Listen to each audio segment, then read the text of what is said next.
Mr. President, the floor and this podium is yours.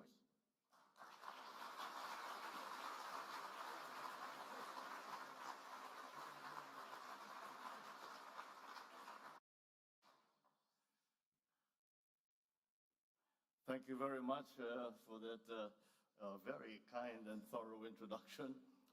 Prime Minister Lawrence Wong, Senior Minister Lee Hsien Loong, Sir John Chipman, of course, Your Excellencies, ladies and gentlemen. I thank the International Institute for Strategic Studies for convening this open, frank, and constructive conversation on pressing strategic issues confronting our region.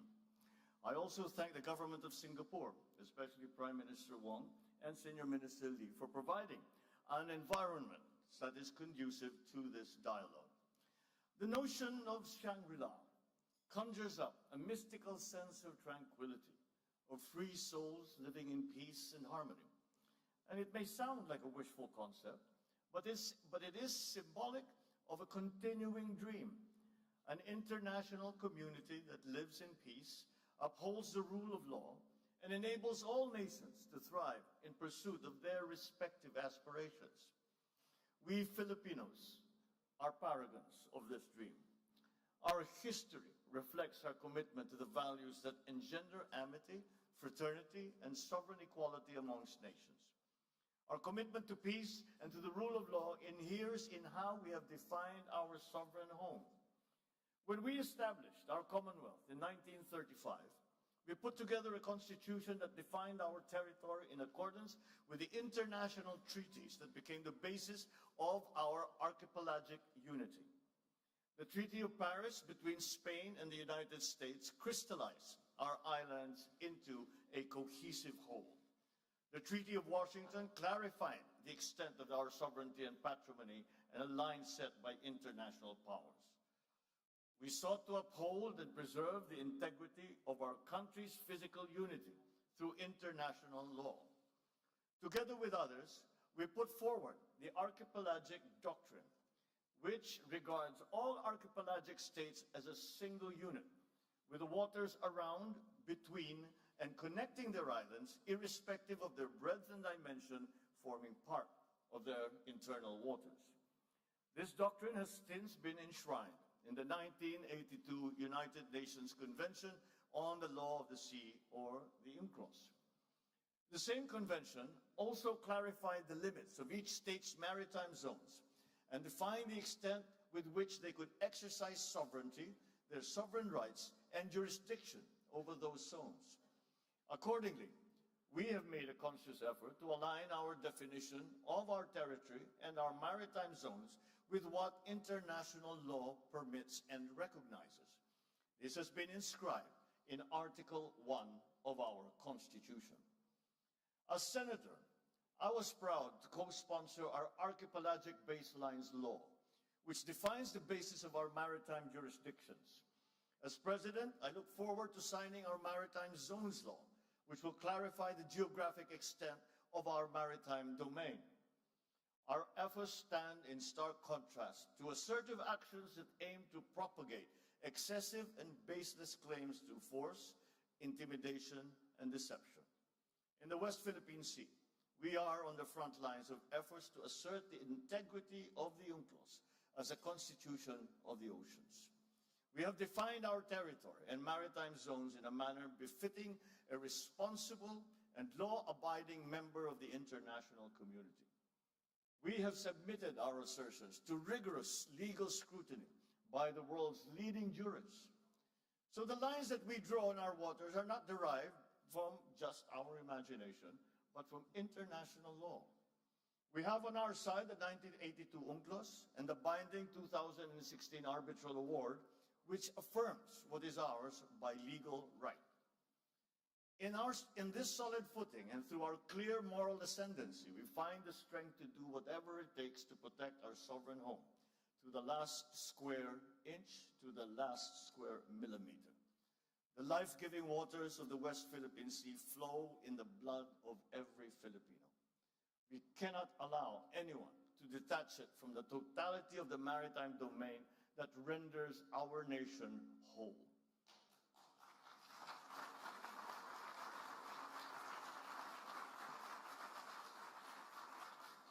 As president, I have sworn to this solemn commitment from the very first day that I took office. I do not intend to yield. Filipinos do not yield. Ladies and gentlemen, we are not only unyielding in protecting our patrimony, our rights, and our dignity as a proud and as a free country. We are also firm in our commitment to regional and global peace. We renew this commitment at this turbulent juncture of our history. I will repeat what I said at the United Nations almost 2 years ago. Amidst challenging global tides, an important ballast stabilizes our common vessel. Our open, inclusive, and rules-based international order is governed by international law and informed by the principles of equity and of justice. For the past 79 years, this rules-based order has allowed our region to flourish. The stability and the predictability that it has engendered has been crucial to the success of the stories of our region, be it the post-war revival of Japan, the economic miracles of Korea in Southeast Asia, the rise of China and of India. When this world order was built in 1945, our forebears vowed to make the floors of the United Nations the last battlefield. We made a determination for humanity to survive and to never again be wiped out in another Holocaust. The Philippines has always been part of that history. Amidst the rubble of war, we were there, amongst the architects of the new peace. We stood on behalf of colonized peoples of Africa and Asia. We opposed attempts to dilute the inviolability of the right to self-determination. We helped enshrine the right to independence in the Charter of the United Nations. In 1982, we led our global community in unanimously adopting the Manila Declaration on the peaceful settlement of disputes. This affirmed that differences amongst nations must always be solved peacefully through legal and diplomatic processes, never through the threat or the use of force. Today, these norms are under significant stress. The world is facing a watershed moment. In our region, recent patterns of aggression and militarization and emerging arms races threaten our lands of promise with an uncertain future. In the midst of these significant shifts, I see 7 realities in the Indo-Pacific.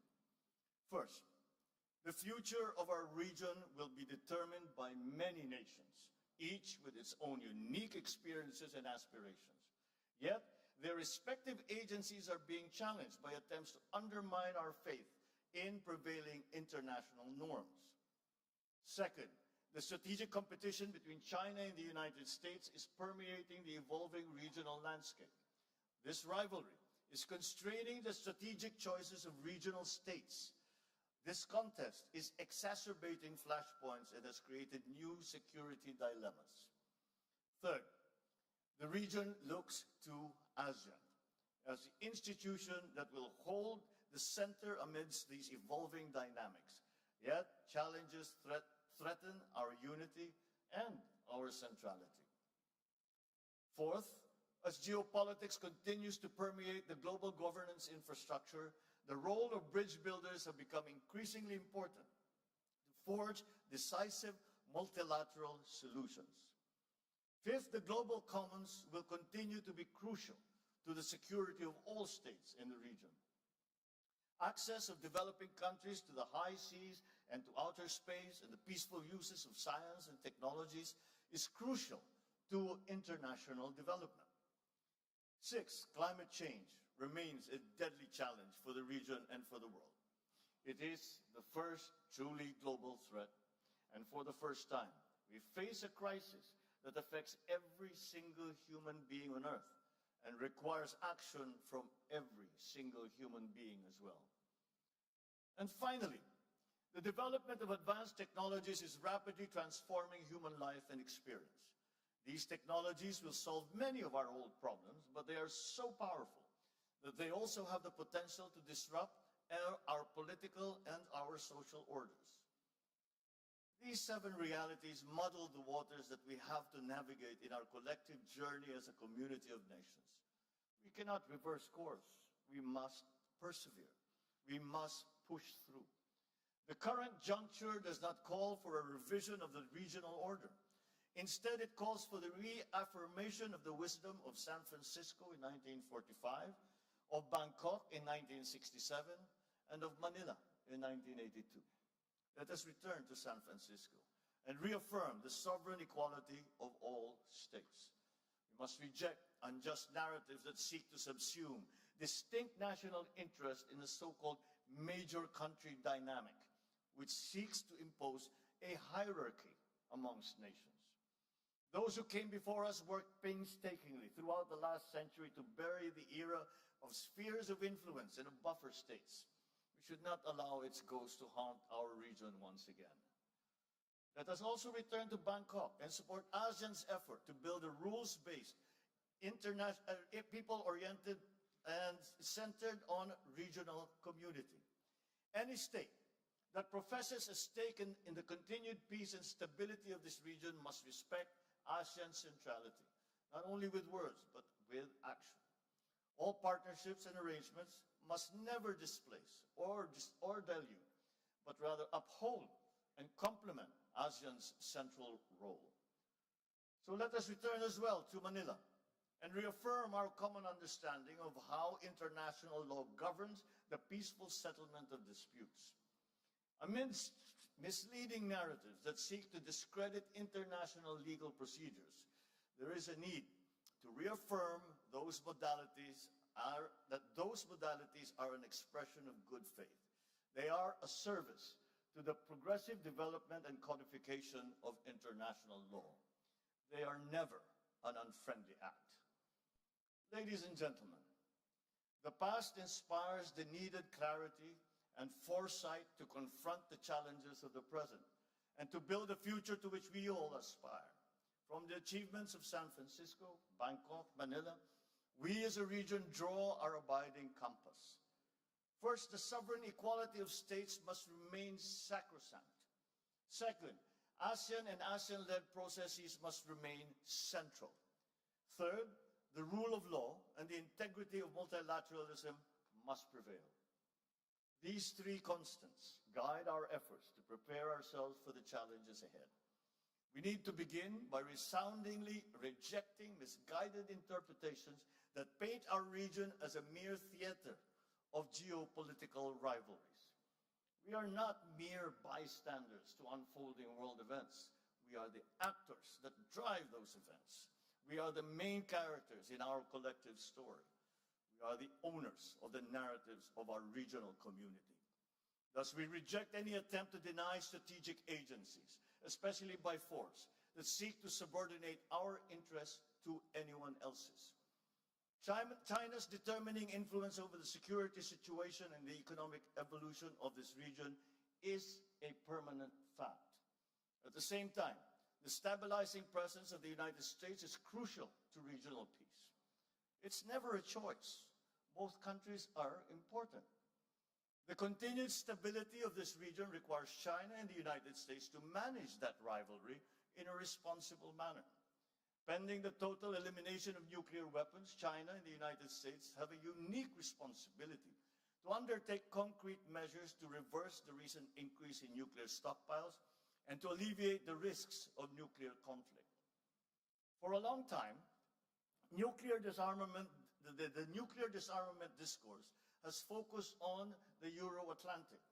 Together with our strategic partners, Australia and Japan, the Philippines has been seeking to bring Indo-Pacific issues to the fore.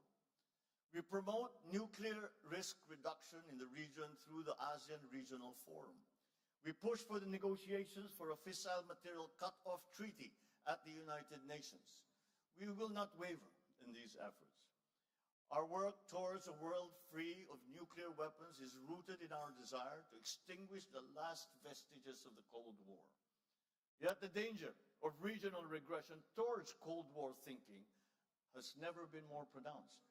It has become even more crucial for us to assert that the future of a region will be driven not by one or two powerful countries, but by all of us. Peace, security, and stability are the business of all countries.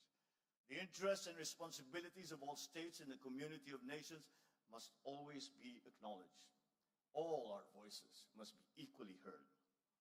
As a Pacific nation, the Philippines shares with our eastern kin the same experience of a climate-vulnerable country. It is clear to us that the Pacific Island states must become part of any meaningful discussion regarding the future of our region. It's time to put the Pacific back into Indo-Pacific. We also share with South Asia states similar aspirations as rapidly growing economies.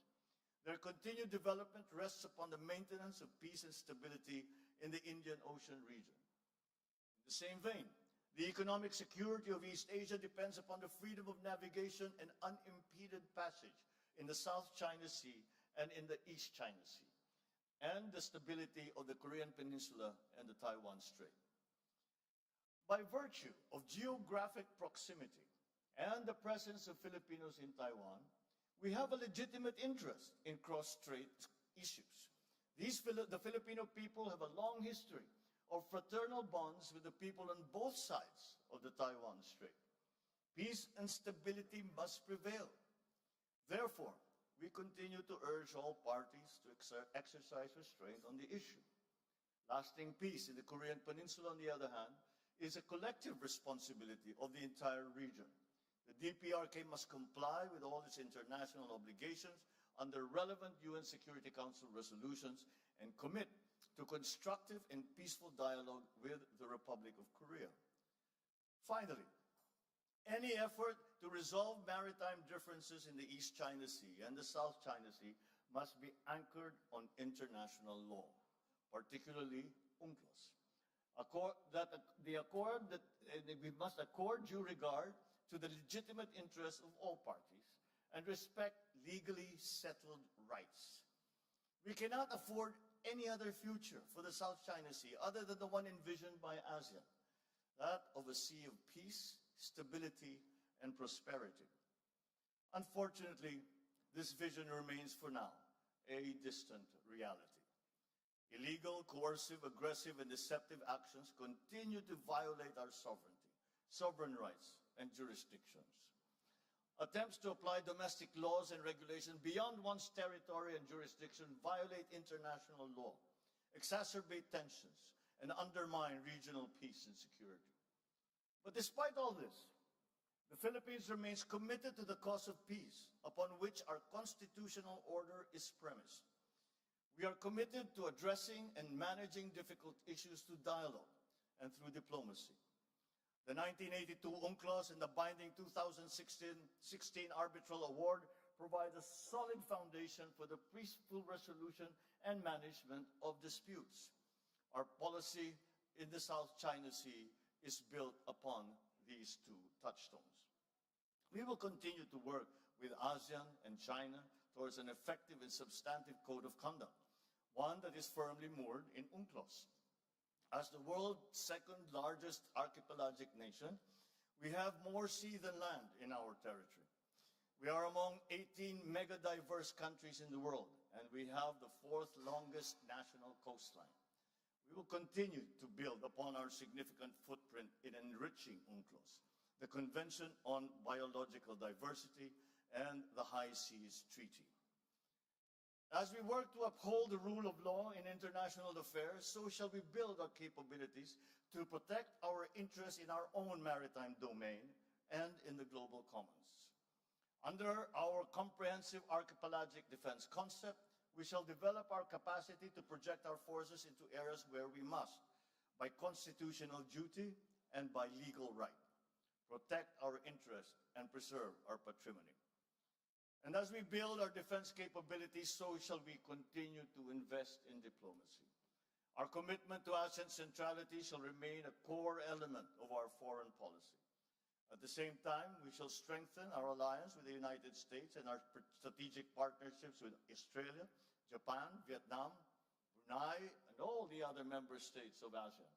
We will also pursue more robust collaboration with friends, such as the Republic of Korea, India, amongst others. Collaborative endeavors among a few states that share specific interests built into pillars that support the architecture of regional stability.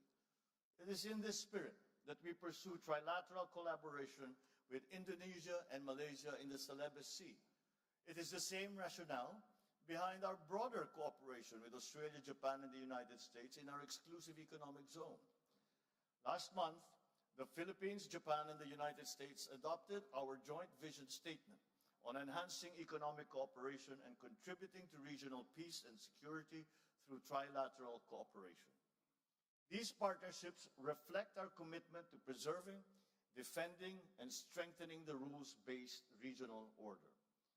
And yet the scope, the depth, the breadth of the challenge that our region now faces requires our collective, our inclusive, and our decisive action.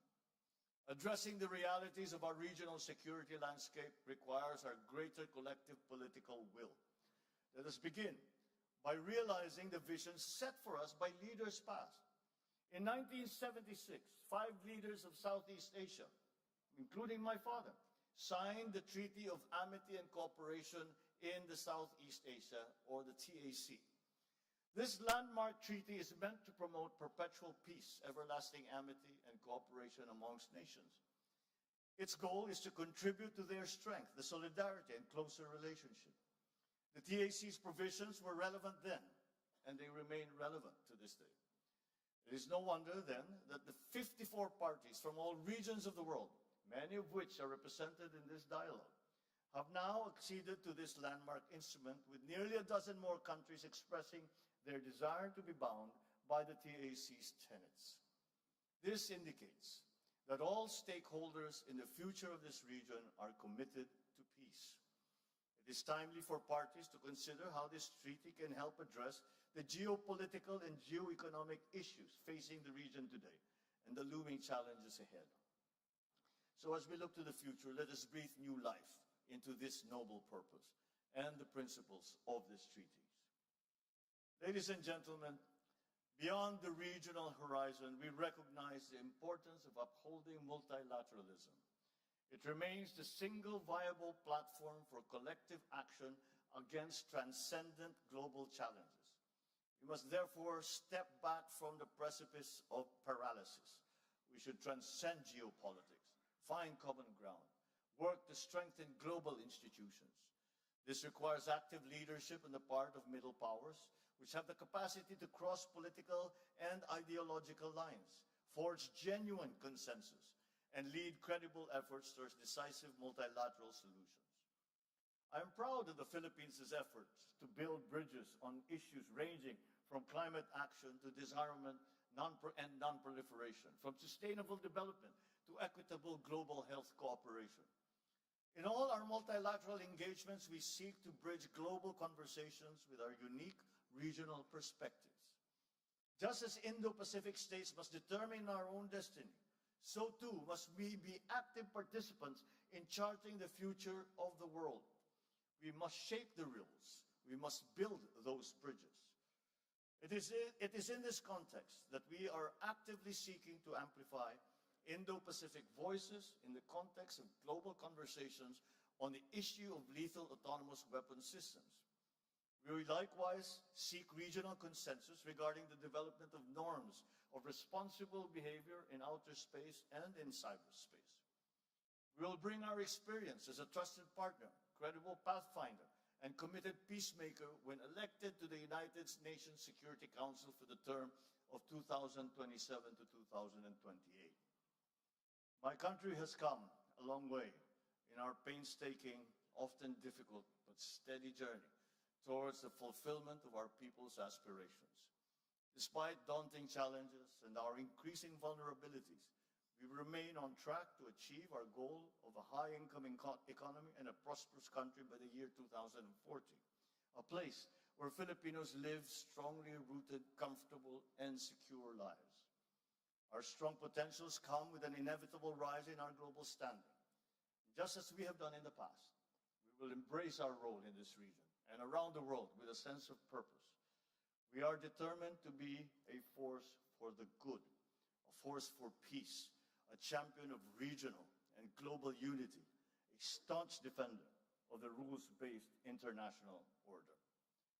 The Indo-Pacific holds much promise as the fastest-growing economic hub and the largest contributor to global growth. That premise must be kept alive. Furthermore, that promise must be fulfilled. Geopolitics must not distract us from our fundamental duty as civil servants, as public intellectuals, as statesmen, to deliver for our people and to safeguard the future of the coming generations. This is the reason why we strive for stability, for security, and for peace. This, ladies and gentlemen, is our core purpose, our collective commitment, our calling. It is for this most noble of causes that we must come together to win the future of our region and to make a better world. And with your help, with our partnerships, with the alliances that we forge, we will make it happen. Thank you and good evening.